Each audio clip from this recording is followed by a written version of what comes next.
The galaxy was burning with war, planet after planet falling to the claws of the Draxier. Cities turned to dust, skies filled with fire, hope fading in every system.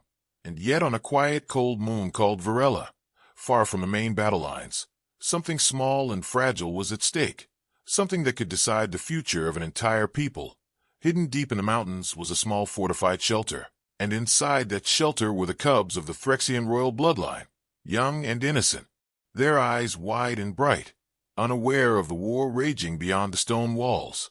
Every soldier who heard of the mission to guard them turned away. It was seen as hopeless, a slow and certain death. The enemy would come, the walls would fall, and the cubs would be taken or killed. The Threxian council asked for volunteers, but no hands were raised.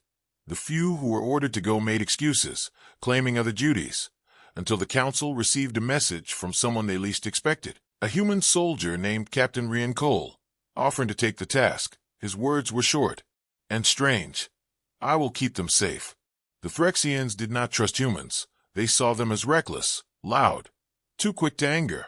But there was also a rumor among the alien soldiers, a whisper that humans had something no other species had, a way of fighting that was savage yet smart, and a heart that did not break even when all seemed lost.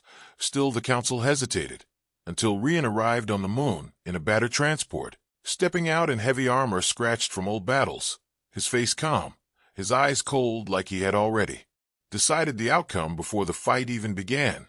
The Threxian guards met him at the gates of the shelter, their fur bristling, their voices sharp, asking why a human would waste his life for alien children. Rian gave no answer. He only looked past them to the heavy doors and asked where the cubs were. They led him inside through narrow stone halls lit by dim orange lights, past storage rooms stacked with food and water, past the armory with only a few rifles left, until they reached the nursery, a warm chamber filled with soft blankets, toys, and the quiet sound of young voices whispering to one another. The cubs stared at the tall human, some hiding behind the legs of the guards, others peeking from behind a pile of blankets, their ears twitching with fear. Rian stepped forward slowly, kneeling so his face was level with theirs, his voice low and steady, telling them they would be safe as long as he was there. The youngest one, barely able to stand, reached out with a tiny claw and touched his glove, and for a moment the fear in the room seemed to fade. The guards saw this and exchanged uneasy glances, wondering if perhaps the council had chosen well after all. Rian inspected the shelter like a hunter checking his trap, walking every corridor, counting every exit, marking where the walls were thick and where they were weak, asking for every map of the tunnels leading to the surface. The guards followed him, confused by his methods, watching as he placed strange devices in corners, tripwires so thin they were almost invisible, small charges hidden behind loose stones, and strange metal spikes coated in something they did not recognize. The guards whispered among themselves, calling him strange, but they could not deny the cold precision of his work. Outside, the sky above Varela was dark with heavy clouds. The long-range scanners picked up faint signals, small ships moving at the edge of the system. The enemy was coming, and they would find this moon sooner or later. The guards knew the outer wall would not hold against heavy fire. The tunnels were old and narrow. The only real defense was to delay the enemy long enough for help to arrive. But no help was coming. The war had pulled every ship and soldier to the front lines. Varela was on its own. As night fell, the cubs curled up together under the blankets. The guards stood watch at the gates, and Rian sat in the shadows by the nursery door, his rifle across his knees, his eyes fixed on the dark tunnel beyond, his mind running through every possible way the enemy could get in. Every sound in the stone hall seemed louder in the quiet, every drip of water, every soft shuffle of feet, and still he waited, silent and still like a predator in the dark. Far above the moon, hidden in the clouds, the enemy moved closer, small lights flashing in the black sky, scanning, searching, the storm winds howling across the frozen mountains, and deep in the shelter Rian whispered to himself, words no one else could hear, words carried not by hope but by promise. No one touches them, no one. The night grew colder, the storm outside pounding against the mountains, the enemy signals growing stronger, the guards shifting nervously at their posts. But Rian remained unmoving, A single human between the cubs and the war beyond, and somewhere in the dark above, death was already on its way. The storm over Varela raged through the night, the sky tearing open with flashes of white light, the frozen wind screaming down the mountains like some wild beast. Yet deep inside the shelter the cubs slept huddled together under thick blankets, their small breaths warm in the cold air, while the guards kept their eyes fixed on the dark tunnels, gripping their weapons with claws that trembled not from the cold, but from the quiet knowledge that the enemy was close. Rian did not sleep, not for a single heartbeat. He sat against the stone wall near the only open approach to the nursery, his rifle resting across his knees, his helmet visor showing faint flickers of movement from the outer sensors, and his mind replaying the steps of the traps he had set. Every wire placed with care, every explosive hidden under loose stone, every steel spike angled to slow or cripple anything that dared pass this way. He listened to the faint hum of the shield generators, guarding the last entrance, knowing they would not last forever once the enemy began their push. It began without warning, a distant boom rolling through the tunnels like thunder from deep under the earth, the walls shaking just enough to send a trickle of dust falling from the ceiling. The guards stiffened, their ears twitching toward the sound. Then came another, closer this time, the echo sharper, the vibration stronger, and Rian knew the Draxier were testing the outer defenses, finding the weak spots in the wall, their way of saying they were coming. Through the comms, one of the outer scouts shouted in a tight voice, reporting movement in the shadows beyond the first wall, shapes too many to count, their armor catching faint glints of light from the storm. And before the message could finish, there was a sharp burst of static, then silence, the line dead, the scout gone. The first real breach came minutes later, a deep, heavy impact shaking the gate corridor, the outer blast door shuddering under the force, the metal screeching as cracks spread along its frame. One guard stepped back in fear, but Rian moved forward, his voice calm but firm, telling them to hold position and remember the plan, because the enemy would try to flood the hall with numbers, and panic was their best weapon, not claws or guns. The door gave way with a roar like an animal in pain, and in poured the first wave, Draxier hunters with armor dark as the void, eyes glowing faint green in the dim light, their weapons raised high, their steps heavy but fast. The guards opened fire in bursts, the air filling with the smell of heated metal and scorched stone, and Rian was already moving, triggering the first set of traps, small shaped charges hidden in the wall erupting with blinding light, throwing jagged stone shards into the advancing line, cutting deep into their armor joints. The hunters staggered but kept coming, their roars filling the narrow hall, and then they hit the second trap, a near-invisible wire that snapped under their feet, releasing a spray of thick gel that hardened instantly in the cold air, locking their legs in place. Easy targets for the guards to strike. Rian moved through the chaos, like water flowing around rocks, his rifle finding weak points in the armor, each shot precise, each movement made to save seconds, because in this fight seconds meant life or death. The enemy fell one after another, but more came, climbing over the bodies of their own fallen, forcing their way into the hall, some firing blindly, others swinging blades with desperate speed. Rian switched weapons without pause, pulling a short blade from his side and meeting the closest hunter head-on, the clash of steel ringing in the stone tunnel, sparks dancing in the air. The hunter was strong, but Rian was faster, turning the blade aside and driving his own between the plates of the alien's chest armor, pulling free and stepping back before the next one reached him. The guards began to see what the Phyrexian Council had doubted, that this human fought not like a soldier trained for formation battles, but like a predator fighting for its pack, using every shadow, every broken piece of wall, every heartbeat to his advantage.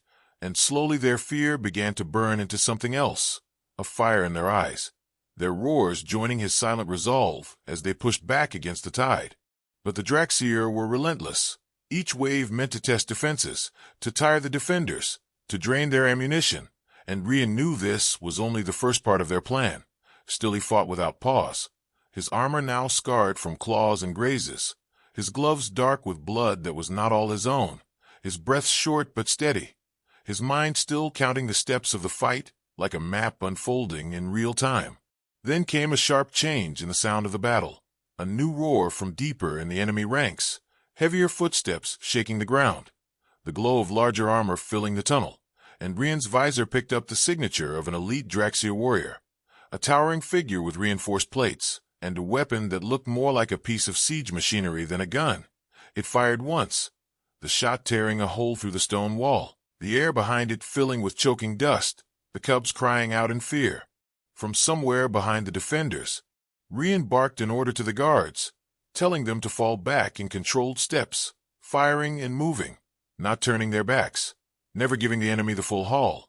He triggered another trap, this one a blast of sound so sharp it made the nearest hunter stumble in confusion, their senses thrown into chaos for a few breaths, enough for the defenders to slip behind the next barricade, where the walls were thicker and the killing field narrower. From there the fight turned into something even the Draxier had not expected. Rian's traps making each step toward the nursery a nightmare, hidden spikes ripping through armor, small charges dropping entire sections of ceiling onto their heads, the cold air filling with dust and smoke, the hunters slowing as fear began to bite into their determination, and all the while Rian's voice over the comms guiding the guards, telling them when to hold, when to strike, when to move, like a conductor, leading a deadly song. At last, after what felt like hours though only minutes had passed, the last of the first wave fell in the hall, their bodies lying still among the ruins of their own advance, the elite warrior retreating back into the dark with a wounded roar, dragging one broken leg, leaving a trail of thick dark blood on the stone, the sound of enemy footsteps fading for now into the storm outside.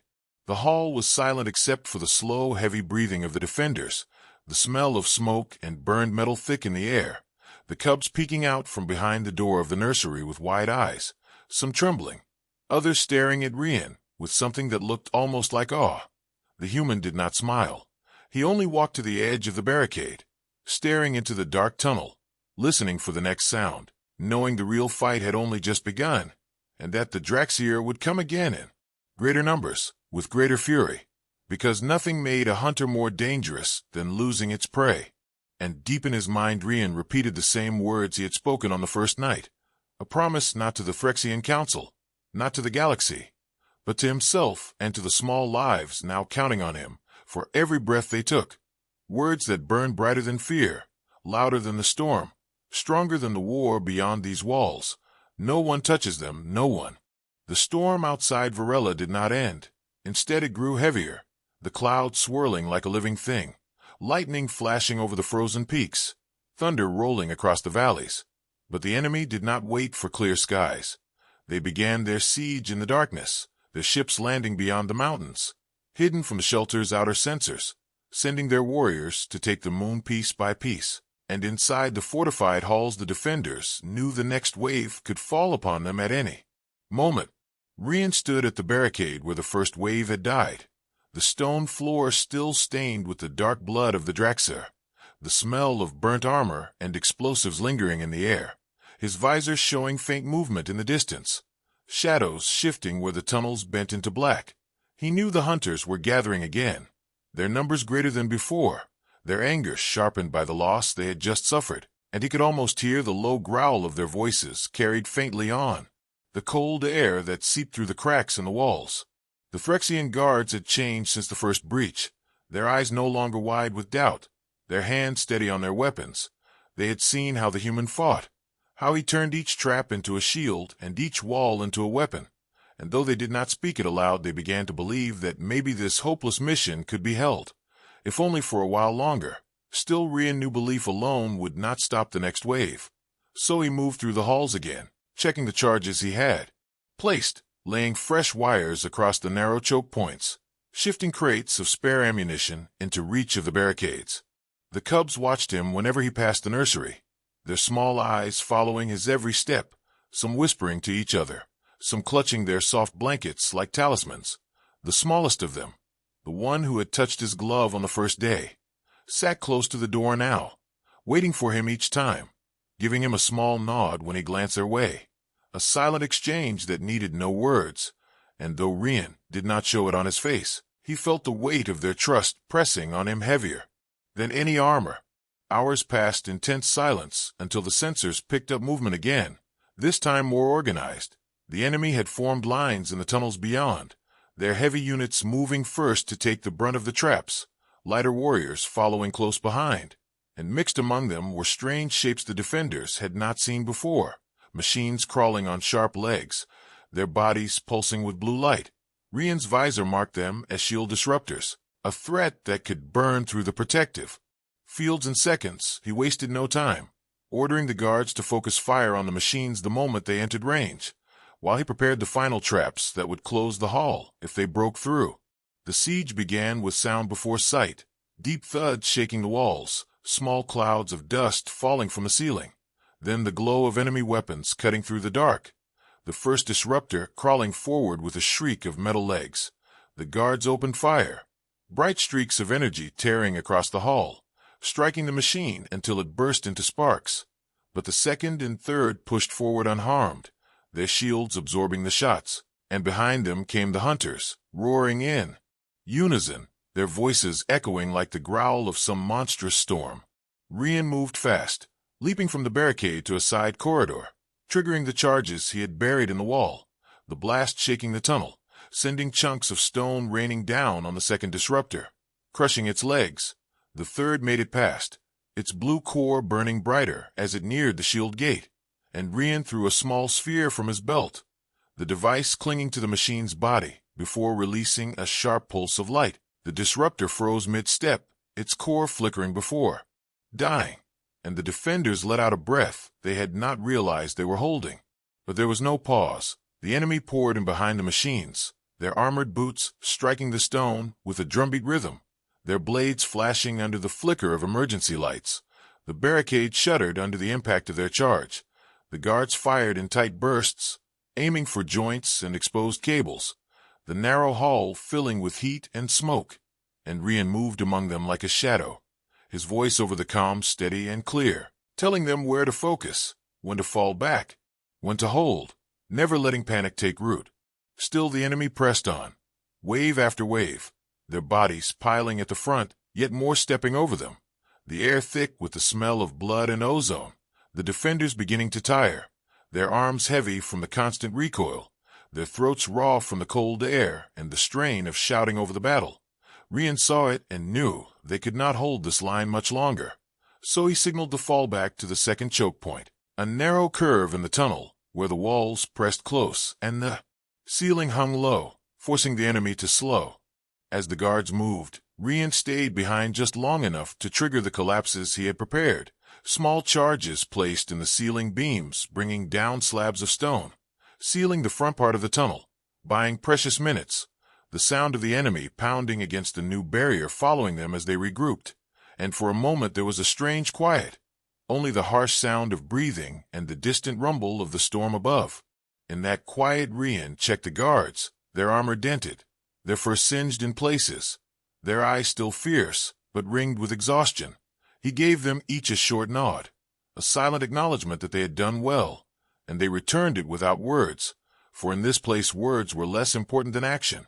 The cubs were still alive, and that was enough to keep fighting. The enemy did not wait long to renew their attack, the pounding on the sealed section growing louder until cracks formed, dust drifting down again. Then the barrier gave way, and through the gap came a surge of hunters unlike the earlier waves. These moved faster, their armor lighter, but their weapons sharper. They darted around the defenders' shots, some leaping onto the walls to swing down from above, and in the chaos Rian's traps became the difference between survival and collapse, each hidden spike or sudden blast throwing the enemy off balance long enough for the guards to strike. For every step the Draxer gained, they paid in blood, but even so they crept closer to the nursery, their voices rising in a howl that mixed rage with triumph. Rian could feel the vibration of their charge in the floor under his boots, could hear the faint cries of the cubs over the comms from the guard at the nursery door, and something in him shifted, a cold fire settling into his movements, his strikes becoming sharper, his commands faster, his presence at the front like a wall no claw or blade could pass. The battle raged until the hall was thick with the heat of bodies, the defenders standing shoulder to shoulder, the enemy numbers finally thinning, their howls turning into snarls of frustration. And then, at last, the surviving hunters began to retreat, dragging their wounded, leaving behind the shattered remains of their disruptors and the bodies of those who had fallen, their footsteps fading into the black once more. The battle smoke still hung in the tunnels, thick and bitter, the floor slick with the blood of those who had fallen, the echo of the enemy retreat fading slowly into the dark. The Threxian guards breathed hard, some leaning on their weapons for support, others standing still as if afraid that moving would bring the next wave too soon. And at the center of it all stood Rian, his armor scratched and scorched, his eyes scanning the black ahead as if he could see through stone, his thoughts already preparing for what was coming next. The comm line crackled suddenly, a harsh sound in the heavy silence, and a strange voice filled the channel, deep and cold, carrying the accent of the Draxir. It was not the hiss of a common warrior, but the sharp and heavy tone of a commander, and it spoke with the weight of one who believed the fight was already decided. The voice said that the human had fought well, that his traps and his tactics had cost the Draxir more than expected, but that it was over now. The commander claimed to hold the entire moon in his grip, and that all that remained was to claim what he had come for, the cubs of the Threxian royal bloodline. Rian did not answer at first. He stood still as the guards glanced at him, waiting to see what he would do. The voice continued, offering terms, saying that if the cubs were handed over now, the rest of the defenders would be spared. They could leave the moon alive. They could keep their honor as soldiers who had done their duty as far as reason demanded. The commander promised food, shelter, safety, a life far away from the war. And then the voice paused, as if expecting gratitude for such mercy. The guards looked at each other, none daring to speak, the weight of the words pressing on them, for they knew the siege could not last forever. Their ammunition was low, their supplies thinner with each passing day, and yet all eyes returned to the human standing at the front, silent and unmoving, until Rian finally pressed the comm switch, his voice coming through low and calm, with no trace of fear, telling the commander to come and take them if he thought he could, his tone carrying the quiet promise of violence that needed no shouting. There was silence on the channel for a long breath, then the sound of low laughter, cold and sharp like blades on stone. The Draxir commander saying that the human had chosen the path of pain, that the mercy would be withdrawn, that now there would be no survivors, only the cubs taken alive for reasons the commander did not bother to hide. The line cut off with a burst of static, and in the deep tunnels the guards could hear movement, slow at first, but growing louder, the sound of heavy armored feet and the scrape of weapons along the stone. Rian turned from the barricade, moving quickly through the hall, checking each guard, telling them to ready every weapon, every trap, every defense left, his voice steady even as the sound of the enemy grew closer. He passed the nursery and paused for only a second, the cubs staring up at him with wide eyes, sensing the change in the air, the youngest one whispering the word protector in a soft, trembling voice. Rian gave a small nod before moving on, his mind already turning the narrow passages of the shelter into a map of kill zones and choke points. When the enemy came this time, they came differently. No wild charge, no reckless rush into traps. Instead, they moved like a hunting pack, spreading through the tunnels in smaller groups, probing the defenses, testing the reaction of the guards, forcing Rian to move constantly, his voice directing fire to one corridor then another. Each shot counted, each explosive time to break their formation. Yet even with the traps slowing them, the Draxir pushed closer, their new strategy making it harder to break them completely. At the height of the fight, a shadow moved faster than the rest, a figure slipping through the side tunnel, smaller than the armored hunters, faster too. Rian caught the movement just as it neared the nursery passage. He broke from the barricade, sprinting down the side hall, the sound of his boots pounding the stone mixing with the hiss of the intruder ahead, the figure almost reaching the door before he tackled it from behind, both of them crashing to the floor in a tangle of limbs and steel. Rian's blade flashing in the dim light as he drove it into the intruder's side, the figure twisting with a snarl before going limp. The cubs were still safe, the guards at the nursery door staring in shock at how close the enemy had come. Rian rose without a word, pulling the blade free, turning back toward the main hall where the fight still raged, the near miss only sharpening his resolve. He moved back to the front with renewed speed, his rifle barking in sharp bursts, the enemy in the nearest corridor, falling under the combined fire of human and Threxian side by side. Then, in a sudden shift, the fighting slowed, the sound of the enemy steps fading again, their shapes vanishing into the dark, leaving behind only the fallen and the faint smell of burning metal. The guards hesitated, unsure if this was a retreat or a trap, but Rian kept his weapon raised, his eyes fixed on the black mouth of the tunnel, waiting for the next move, for he knew the Draxier commander was not finished. This withdrawal was not defeat but preparation, a pause before the next strike. The calm crackled once more, the same deep voice returning, slower this time, as if savoring the words, saying that the human had spirit, but spirit would not keep the cubs alive forever, that the siege would continue until the defenders had nothing left to give, and then the commander promised to take the cubs not for ransom or for politics, but for something darker, something that made the guard stiffen and glance toward the nursery with renewed fear. Rian cut the channel, without replying, his jaw tight, his mind already working through ways to end this siege before it ended them. In the quiet that followed, the storm outside roared like a living thing, the wind screaming over the mountains, the cold seeping deeper into the stone, and inside the shelter the defenders worked in silence, resetting traps, moving barricades, carrying the wounded to safer rooms. The cubs kept close together, their eyes following every sound, every flicker of shadow, the smallest of them now refusing to let go of the blanket they clutched, their small claws gripping the fabric as if it was the only thing keeping them safe.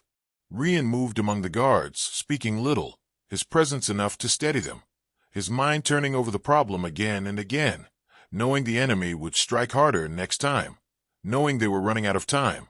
Yet there was no sign of doubt in his face, only the cold certainty of someone who had made a promise and would keep it no matter the cost. And as the night deepened and the tunnels grew quiet once more, the humans stood at the front, watching the dark, waiting for the next sound that would mean the fight had begun again.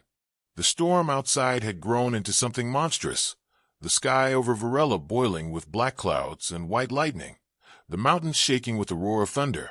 Yet even that fury could not match the violence that was building in the tunnels.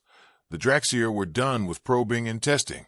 Their commander had decided to end it, and he sent everything he had toward the shelter in one single crushing attack. The defenders could feel the change in the air, a pressure that made the stone seem to hum under their boots, a low vibration that crept into their bones and told them the storm was not only outside. Rian stood at the main barricade, the walls around him lined with crates of ammunition and rows of extra rifles, the guards close at hand, their fur bristling, their claws tight around their weapons, each one silent, but their eyes alive with the fire of those who knew the enemy was coming in numbers that might drown them. He checked his traps one last time, wires tight, charges set, fallback routes marked. Then he looked toward the narrow passage that led to the nursery, making sure the guards they were ready to seal it if the line broke, for if the cubs were taken there would be no point in holding any other ground. The first sound of the attack came not from the tunnels, but from above, a deep rumble that grew into a scream of air. The enemy had brought heavy weapons, portable artillery firing into the mountain itself, the blast shaking the ground and throwing down showers of dust from the ceiling, cracks forming in the old stone, some lights flickering out with a sharp hiss, and before the echoes had faded the main hall lit with the green glow of Draxier weapons, bolts of energy streaking toward the barricade like burning comets. The defenders answered at once, the air filling with the roar of rifles, the sharp pop of explosives, the hiss of blades striking armor, and between the bursts of fire came the shapes of the hunters, charging forward with a speed that seemed impossible in their heavy armor, some falling in the first few steps to hidden spikes or collapsing floors, others pressing through with a howl that cut through the noise of battle. Rian moved among the defenders, firing, reloading, giving sharp orders, his mind tracking the flow of the fight like a living map, marking where the line was strong and where it was about to give. A group of heavy Draxier warriors pushed into the left flank, their shields glowing bright as they absorbed fire. The guards there starting to fall back under the pressure. Rian broke from the center, sprinting into the smoke, his blade in hand, slamming into the side of the nearest shield, forcing it wide and opening a gap for the guards to fire through. The warrior roared and swung a massive hammer, but Rian ducked low, driving his blade up between the armor plates, the blow sending sparks into the dark as the heavy fell to the floor. The fight grew hotter, the air thick with the smell of burning stone and scorched metal, the heat from the weapons turning the hall into an oven, sweat running down under armor, breaths coming fast and ragged. Yet no one fell back unless ordered. The thought of the cubs behind them turning every soldier into a wall of steel and bone, and still the enemy came, more and more until it seemed the tunnels could not hold them all, their voices a rising wave of rage and hunger. Then the ceiling above the right flank cracked with a deep groan, chunks of stone breaking loose and falling among the defenders, 2 guards buried under the collapse, the line there faltering, and through the dust came a massive figure, taller than any other, clad in armor black as night, a banner of the Draxir elite fixed to its back, the weapon in its hands a roaring cannon of heat and light. Rian's visor marked it as a siege trooper, the kind used to break fortified cities, and he knew it, could tear through the barricade in seconds if it was not stopped. He moved fast, signaling the others to focus fire on the trooper, shots striking its armor in bursts, sparks flying with each impact. But the massive figure kept coming, each step shaking the floor, the cannon spitting bolts that tore chunks from the barricade. Rian leapt over the cover and charged into the smoke, weaving between the falling debris, his blade ready. He ducked under a swing of the cannon and drove the blade into the gap under the arm. Twisting hard, the trooper bellowed, swinging its massive arm to throw him back. But the wound slowed it, its cannon faltering, and the guards finished it with a hail of fire. There was no time to breathe. The loss of the trooper only seemed to anger the enemy more, their push becoming a storm of claws, blades, and fire, the barricade shuddering under the impact, parts of it falling away. Defenders fighting now almost shoulder to shoulder with the enemy, Rian's traps triggering one after another, the blasts lighting the hall in flashes of orange and white, the air shaking with each explosion, the tunnels ringing like a struck bell. Somehow the line held, the enemy bodies piling high, forcing those behind to climb over their own dead, slowing their charge, the defenders firing into the mass with grim precision, every shot meant to kill, every movement meant to keep the line from breaking. Rian's voice a steady thread through the chaos, guiding them, keeping them from falling into panic even as the heat and noise threatened to strip all thought away. The fight dragged on into something beyond time, seconds stretching into long burning moments, then shrinking into blinks where life and death balanced on the edge of a blade. The storm outside screaming like some furious god, the storm inside the tunnels matching it with every roar and clash, until at last the green glow of enemy weapons began to fade. The noise of claws on stone grew weaker, and the shapes in the smoke began to fall back, the commander's voice shouting orders to retreat. Before the last few were cut down, the silence that followed was almost worse than the battle. The defenders standing among the wreckage, the heat still clinging to the air, the walls blackened with scorch marks, the floor slick with blood, the bodies of friend and foe lying side by side, the guards breathing hard, some leaning on the barricade, others staring into the smoke as if expecting it to move again. Rian stepping to the front, his visor scanning for movement, finding only the echoes of the fight and the shattered stone. He turned toward the nursery then, walking past the wounded being pulled to safety, past the guards who gave small nods as he passed, and when he reached the door the cubs were waiting, all of them awake now, their eyes wide, their small voices whispering his title, Protector, the smallest one reaching for his glove again, and this time Rian knelt to meet their gaze, his voice low but firm, telling them they were still safe, telling them no one had passed, telling them the fight was not over. But he would not let them be taken.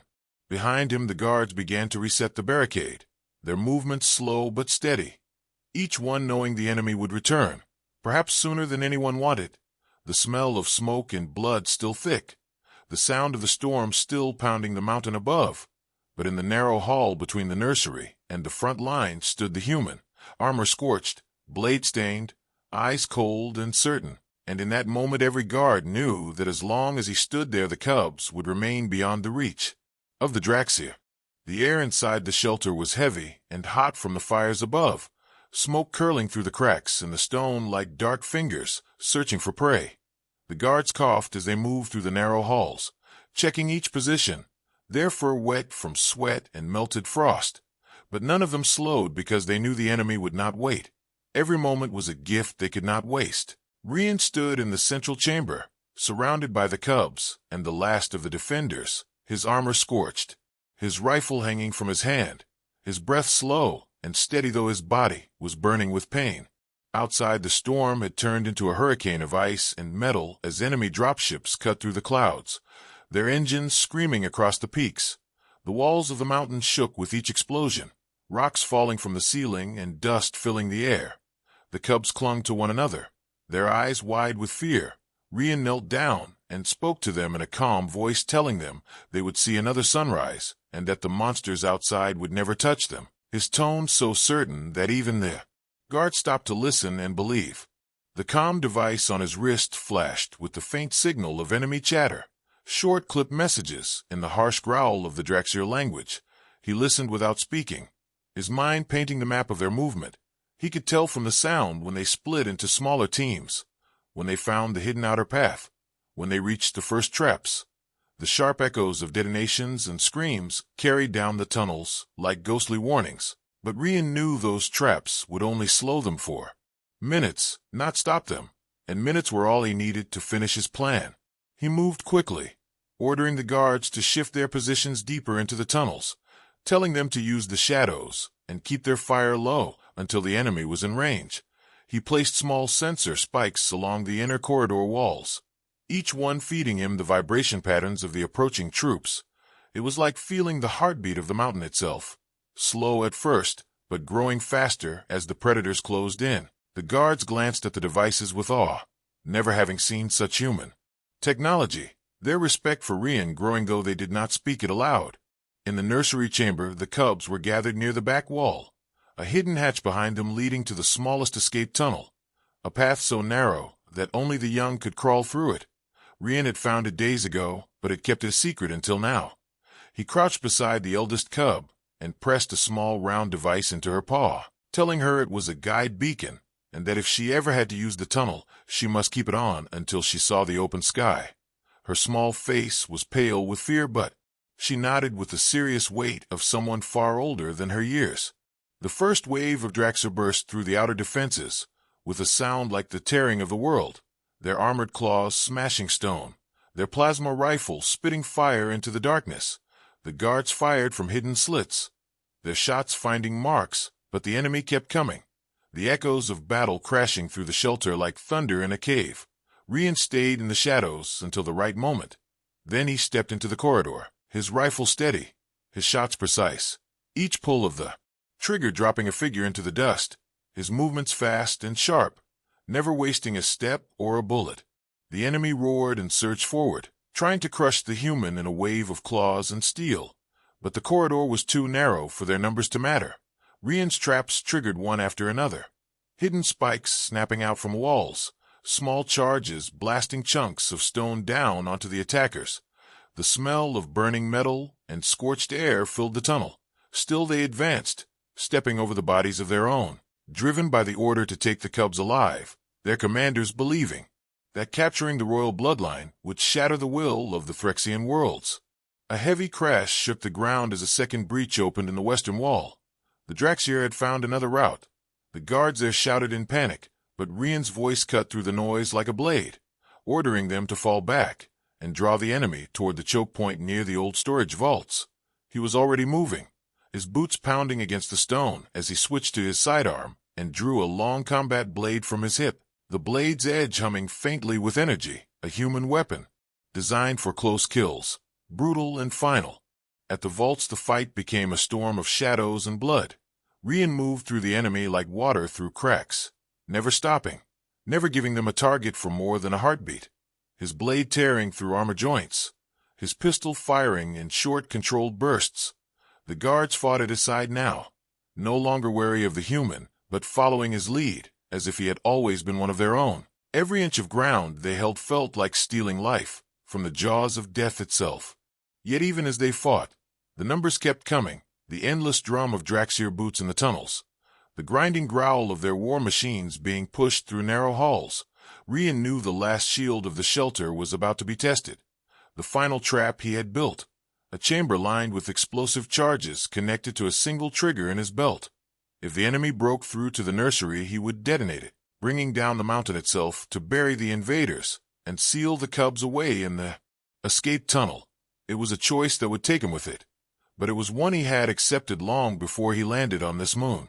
As the enemy pressed closer, Rian gave the order for the guards in the nursery to start moving the cubs into the escape tunnel, their small bodies crawling into the darkness one by one, the eldest cub still holding the beacon close to her chest, her eyes never leaving Rian until the shadows swallowed her. The rumble of approaching Dracula echoing louder and louder through the hall, each second a drumbeat toward the final clash. Rian stood alone now at the mouth of the last corridor, his armor cracked, his visor smeared with blood and dust, his rifle low on charge, his blade nicked from endless strikes. Yet his stance was steady, his eyes locked on the shapes emerging from the dark ahead. The enemy slowed for a moment as if sensing something they could not name. The faint flicker of fear passing through even the hearts of monsters when they see a man who has nothing left to lose. The storm outside raged on, lightning striking the peaks, snow and ash swirling together in the frozen air. Deep in the mountain the sounds of war built to a breaking point, the mountain itself groaning as if it too felt the weight of the moment. Rian's hand rested on the trigger at his belt, his voice low as he whispered to the empty air words meant for no one but himself, promising that no matter what came through that dark corridor, this would be the place where the Dracseer broke. And as the enemy charged with a roar that shook the stone, the last shield of Varela braced himself to make good on that promise. The air inside the mountain shelter was heavy with the smell of smoke and dust. The stone walls cracked in several places from the force of the last attack. Broken lights flickered weakly, casting long and trembling shadows that danced like restless ghosts across the narrow halls.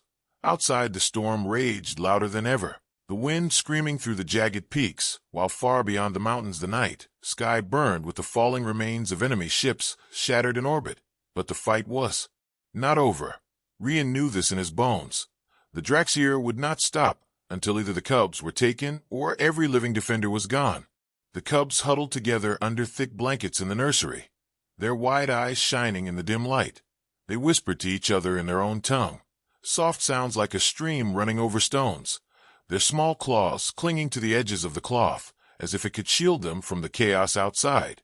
Two older cubs stood close to the door, trying to look brave though their ears twitched at every sound. Rian crouched beside them and told them in a steady, low voice that courage was not the absence of fear, but the choice to stand even when fear tried to crush you.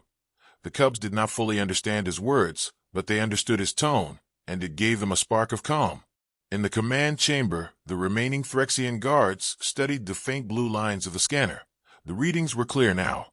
A large enemy force was gathering in the outer valley, hundreds of signals moving like a slow black tide toward the mountain.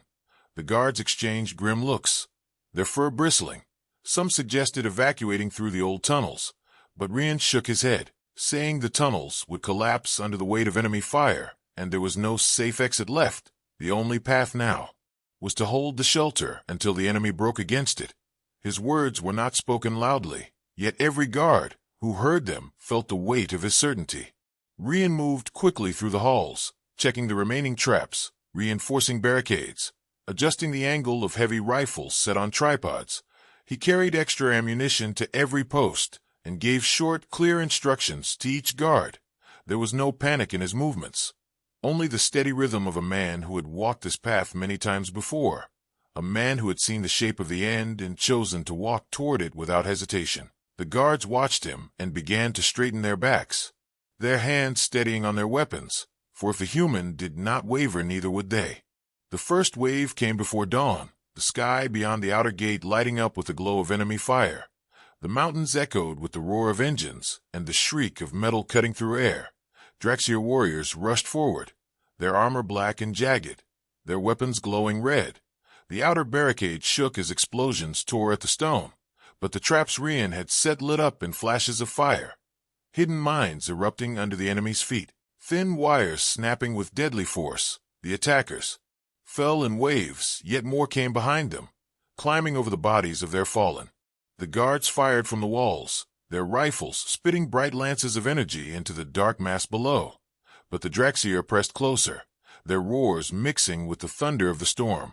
Rian stood at the center of the gate, firing with deadly precision, each shot finding its mark, each movement calculated to waste no energy.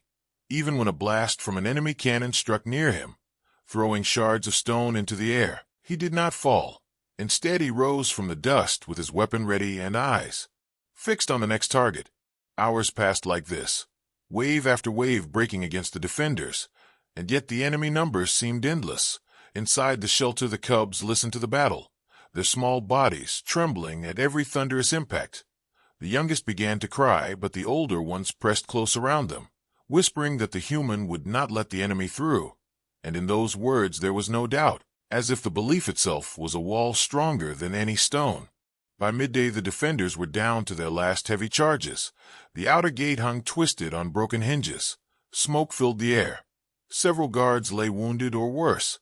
But still the enemy had not entered. Rian stood at the breach, his armor dented, his left arm bleeding where a shard had cut deep. Yet his grip on the rifle was unshaken, his voice calm as he called out new positions for the remaining guards, his mind already seeing the next move, and the one after that, until the final line could be held. Then came the moment everyone feared. A massive Draxier war beast pushed forward through the smoke, its armored hide glistening, its eyes burning with hate. On its back rode a commander draped in the blood-red insignia of their warlords. The beast let out a roar that shook dust from the ceiling and charged toward the breach.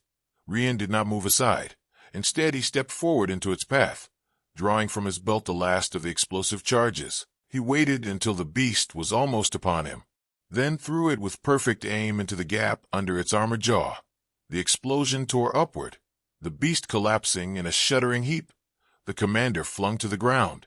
The enemy forces hesitated, a ripple of uncertainty passing through their ranks. Rian saw it and acted, raising his rifle and advancing instead of retreating, his step steady, his voice rising in a roar that echoed across the valley. The guards joined him, their own war cries filling the air. The Draxier, and used to prey that charged toward them, began to falter, some breaking away, others firing wildly. The line that had seemed unbreakable began to crack.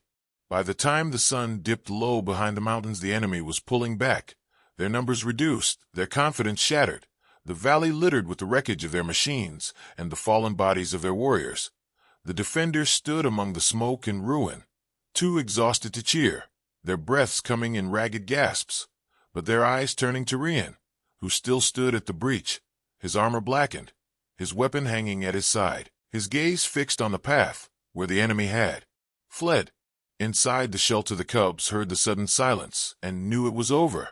They rushed to the door, the guards letting them through, the small figures running to Rian, surrounding him with small claws tugging at his armor, their voices calling his name in the broken way their mouths could shape human sounds. He knelt among them, one arm holding the smallest close, the other resting on the head of the eldest. The storm outside was fading, the clouds breaking to show the first stars of the night. Word of the defense of Varela spread quickly through the galaxy, carried by encrypted signals and whispered by traders in far ports. They spoke of a human who stood alone against an army, who kept his promise to protect the young of a species not his own.